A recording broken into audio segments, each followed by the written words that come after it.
on slides. Is it just... Okay, great. Hello everyone. You may know that February is LGBT plus History Month in the UK, but this day I don't want to talk to you about LGBT history, but about LGBT future, and more specifically about trans future.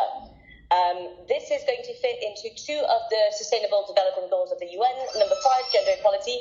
Number 10, reduced inequalities. But I will most specifically focusing on the gender equality aspect.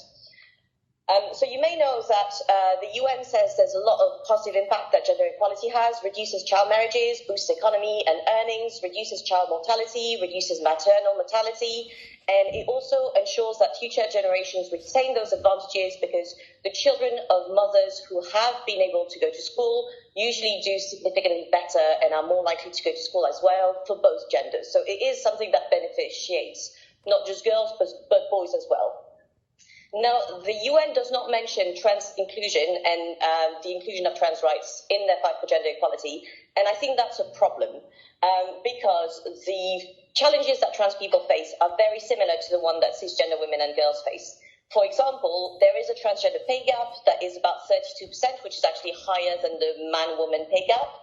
There's a large prevalence of sexual violence in the trans community, so being victims of sexual violence, being victim of domestic violence as well. There are issues with bodily autonomy being infringed upon, and there's also a lot of discrimination in healthcare happening against trans people. So I've put a few numbers up there.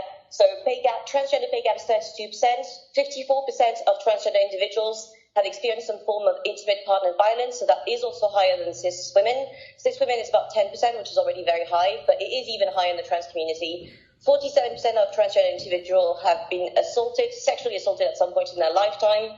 For cisgender women, it's about 25%, so again, we're higher in the trans community. In terms of bodily autonomy, the NHS Gender Identity Clinic waiting list at the moment are 31 to 60 months long. It means that people who were referred 60 months ago are being seen now, but people who are being referred now will probably be seen in much longer than 60 months from now. So that's over 5 years wait. And in the US, 29% of trans adults were denied healthcare because of their gender identity. And in the US again, just in the last year, in 2023 alone, 588 anti-trans bills were introduced by various legislatures, and most of them were targeting trans people's bodily autonomy. So as you may guess, it is relevant to include trans folks in the fight for gender equality because a lot of the challenges that trans people face are very similar to the one that cis women and girls face. So what are the risks if we don't include transgender individuals in the fight for gender equality? Well, the first risk is obviously to transgender individuals. There are massive health, economic, and social disparities between the trans and the cis population. So transgender individuals, as I've said before, experience a lot of discrimination, and that leads to disparities in their health, economic, and social outcomes. So, for example, higher mortality, homelessness, social exclusion. So I've put urinary leach here, and I would like to expand on this a little bit. Urinary leach is a concept that was introduced by feminists in the early 20th century. It's this idea that if you don't have access to public bathrooms, that inevitably ties you really close to your home. You can't go very far into the public space because, unfortunately, you will need to urinate at some point, and so you will need to go home and use the bathroom at some point. So if trans individuals access public bathrooms, that puts the same kind of limit on them as women were facing in the early 20th century because of the lack of women's public bathrooms. The hostility in politics and families also leads to higher suicides. There isn't necessarily a lot of research on that specifically for the trans population, but for example, with regards to the LGBT population, when gay marriage was legalized in the US a few years ago, there was a massive drop in the suicides and suicide attempts of LGBT teenagers, so gay and bi and lesbian teenagers. Despite the fact that they were not looking to get married anytime soon, they were not even at the age where they could get married. Just the fact that the political climate was more hopeful gave them a lot better mental health with a lot more hope about the future and reduced suicides. In terms of hate crimes, unfortunately, many trans hate crimes are not punished appropriately. There is something known in the US as the transgender panic defense. It's similar to the gay panic defense. So the gay panic defense is this idea that if you are a man and a gay man flirts with you, that makes you extremely insecure, extremely uncomfortable. You black out, you panic, and you kill them in a fit of rage.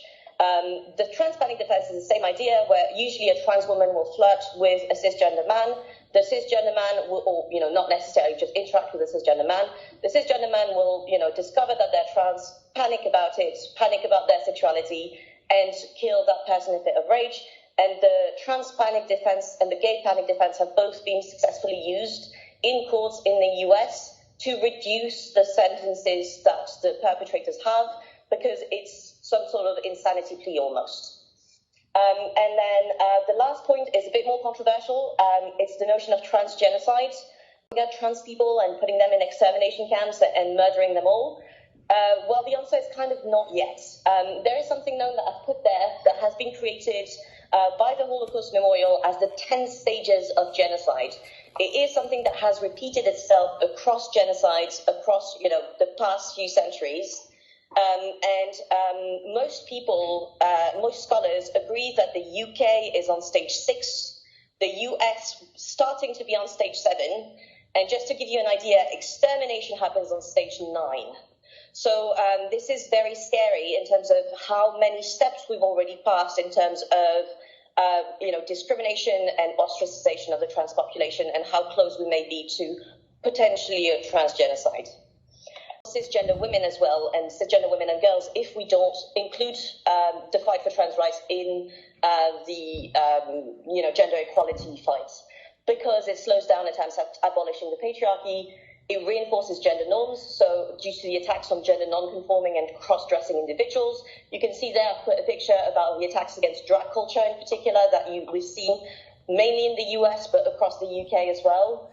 The attacks on bodily autonomy for transgender individuals also impacts bodily autonomy for women. For example, the lawsuit that was brought by Kira Bell against the NHS with regards to puberty blockers was attacking Gillick competency, and Gillick competency is what basically allows teenage girls to be able to have access to contraception and to abortion without their parents' consent. It also increases attacks against butch, gender non-conforming, and otherwise masculine presenting women. And the anti-trans, or also known as gender-critical organizations, they will also frequently partner with anti-feminist organizations such as the Heritage Foundation, which campaigns against abortion rights as well.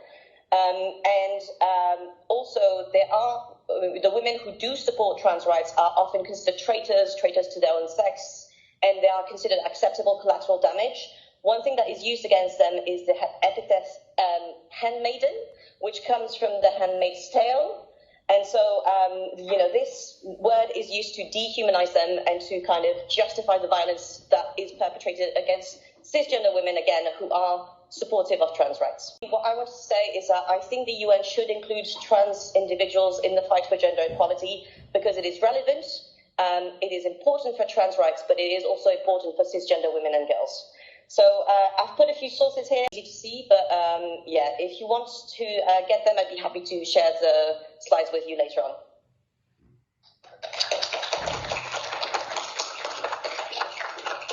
Yeah. Any questions? Yeah, that's for everyone who's online as well. Now we're in the Q&A stage for this presentation. Firstly, thank you very much. Extremely insightful. So